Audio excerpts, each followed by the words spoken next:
Hi everyone, I'm Sunil, aka Dear Pharmacist from Pharmacy Talk, uniting pharmacy through conversations. Hi, it's Hala here from Pharmacists UK, uniting pharmacy through conversation. And we're both going to be at the pharmacy show, so make sure you visit us on stand PB56A. So we're trying to unite pharmacy through conversation. Make sure you visit us this year in October, 8th and 9th of October at the pharmacy show, at the Pharmacy Talk at PB56A. Be there and let's all unite through conversation. And together we can change pharmacy.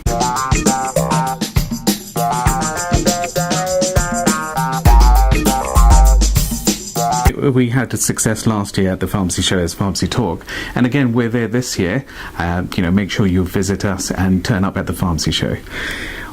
This year what we'd like to concentrate on is just about all the pharmacy cuts. Yeah. Now, initially, a lot of community pharmacists are worried about GP practice pharmacists. Yes, true, like us. So because you've been in both community pharmacy and GP practice, is there a way that we could both work?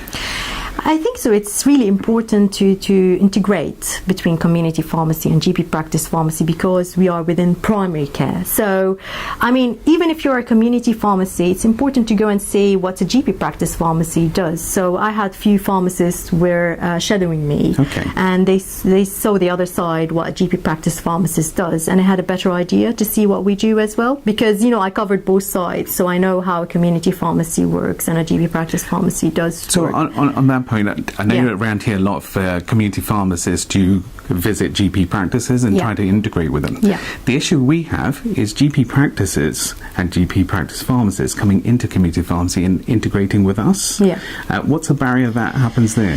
So basically what we're trying to do, in GP practice pharmacy we do more clinical things, like for example we check blood results, we collaborate easier with the GPs because we're sitting on site with them. I think so the community pharmacy feel they're a bit left behind because it takes them more longer to call the GP and have wait on the other side of the phone. So kind of direct communication. Yeah. So that's I think so where it falls down, the direct communication between community pharmacy and GP. So if we try to build an easier bridge. So the easiest bridge is for the GP practice pharmacist to communicate with the community pharmacist. Yeah. So a lot of community pharmacists are going into GP practice, trying to integrate. Yeah. To try and get GP practice pharmacists to come into community pharmacy, what's the best way? So the best way is, it's like how when I worked in a GP practice, what I tried to call the community pharmacy in the area and go and visit them, because that's easier for them when they have any problems to come direct to me, because then we can collaborate easier and try to make it not as a threat to the community pharmacy, but try to make more collaboration and try to build bridges and let the community pharmacy as well gain, like as a gain, not as a loss. So really it comes down to the two talking together. Yes. Both ways. So GP practice pharmacists to come and speak to all the community pharmacists and vice versa. Yeah. So it may be worthwhile for LPCs around there to create meetings where we can integrate and things like that. Yeah, I think so. We need more meeting, more to explain the roles. Sessions together. I think so. That's what we're lacking at the moment. So for me, where I see a win-win is trying to align clinical reviews that happens in GP practice and medicine use reviews. Yeah. So around here we've tried to get those aligned, but there's a lot of resistance from GP practices. Can you explain what that could be? So I think so the starting point is always difficult. So, whatever you start something new, people find it as difficult. Even technology, when it started, wasn't easy to let people understand how things works. But the best way is to make GPs even understand what's the role of the community pharmacist, because if they know what the role of the community pharmacist is, then it makes things easier for both sectors, which is GPs and community pharmacy. So it's better to have a meeting between not just pharmacists and healthcare professionals in general. But I think we need to get the first step right. It's just within our own profession. Yes, first, we need to get it right. Yeah. And then, step up from there. Yeah. So I think so working together, not someone is, you know what I mean, sometimes they say this is a GP, he's more, GP pharmacists more clinical. No, we're all clinical pharmacists. But I think so. GP practice pharmacist has more things on the plate for them, easier to access information, easier to see things, whereas the community pharmacist doesn't have the things that a GP now practice where we pharmacist. have summary care records, Yes. and I think our barrier is to having to get the permission, Yes. rather than sitting down and looking at the profile. Yeah. Even before the patient comes to collect their medication. Yes. For community pharmacy, it'd be good to have it ready. Yes. Before we do a review. Yeah. So that is That a barrier. I think is where the barrier is, because in a GP practice you can easily access information and talk to the patient easier, whereas in a community pharmacy you have to take permission, you have to it's we not need that consent. simple. Yes. So moving on from that, Yes. if training was done as collaborative, Yes. How do you see the future of community pharmacy and GP pharmacists working together?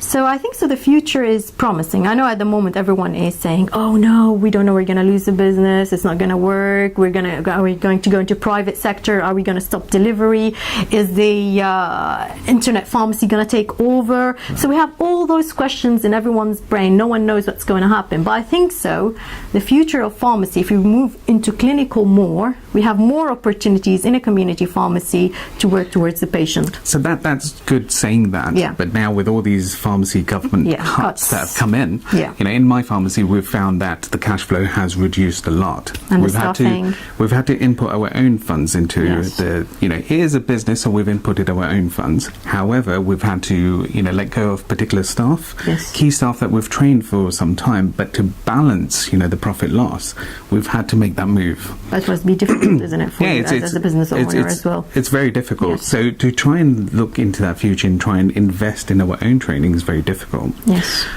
So from my point of view, for community pharmacists out there, you need to really look at what to do more of and what to do less of, and things that are not cost effective is to simply stop them. So that's what we've tried to do, is to build efficiencies. So for me, and especially for everyone out there, visiting the pharmacy show is crucial because there's opportunities to network, understand each other. So we will have GP practice pharmacists going to the pharmacy show, and lots of community pharmacists visit the pharmacy show. So it's worthwhile, meeting up and networking. But for me, as a community pharmacist, what I go to the pharmacy show is to look at ways to make my business more efficient, more profitable, and learn from others. So from a GP practice pharmacist, why do you go to the pharmacy show? Because I always want to learn. I want to see what's going on. I know that the community pharmacy at the moment is struggling a lot. And we all are pharmacists at the end of the day. Even I might tomorrow start, I always work in community pharmacy as well. I don't just work in a GP practice. I'm a pharmacist. I can work in GP, I can work in a care home, I can work anywhere. I'm a pharmacist at the end of the day. It's really important. If a sector is struggling, we have to be there and support each other. Because if they are struggling, we're struggling. We're pharmacists. We need to work in a community pharmacy. So it's for everyone. Every pharmacist have to be involved. It's not, if you're a GP practice, you have to be involved as well. Community pharmacy, hospital pharmacists as well. They don't know sometimes how community pharmacy work. If they left it for a long time, they need to come back and see how this works. So really the pharmacy show will gather all of our profession together. Yeah, we have to. And maybe that's the point where we should be all networking and talking to each other. So a good place to start is for all of you to visit the Pharmacist Talk stand. So just find us at the show. Come to us, and we'll be having more interviews like this, and we want to hear from you. What would you like to hear from we need to know their views. I know you're struggling. Everyone is struggling at the moment. Please tell us your view. Come and talk to the camera. Come and let your voice be heard, because if your voice is not going to be heard, no one knows what's going to happen. So let your voice be heard. Let everyone hear what you're saying, and it's a really important time for everyone to come together. Every pharmacist, from any sector you're a pharmacist at the end of the day. So come and join us at the pharmacy show, at the pharmacy talk, to unite each other. Yeah, and we're uniting pharmacy through conversations, as we always say. Yeah. Thank you, Hannah. It's been really great having you here at the pharmacy. Thank you very much. This is my first visit to the pharmacy, and it's really amazing, to see your pharmacy today. Thank you, and we'll be there at the pharmacy show, so we'll see you then. See you at the pharmacy show.